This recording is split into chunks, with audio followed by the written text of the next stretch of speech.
This is OPI's repair mode and nail envy treatments. First, we're going to go in by applying repair mode every day, 2 times a day for 6 consecutive days, making sure it has 10 minutes to penetrate after each application. Repair mode is meant to build new bonds and repair keratins for stronger, smoother nails. But as you can see through the days, my nails really didn't have any progress. I do have quite a bit of damage, but I still expected to see something.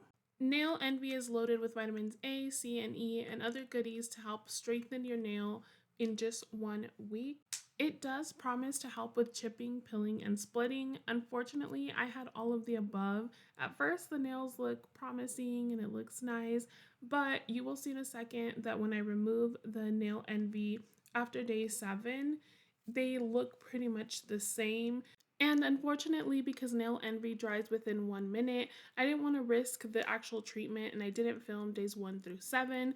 But overall, I will say I feel like the treatment could work if I continue to use it because the new growth does feel stronger. I don't know if that's just because it's new nail or not, but make sure you check out the description to get all the details on the application and my full thoughts.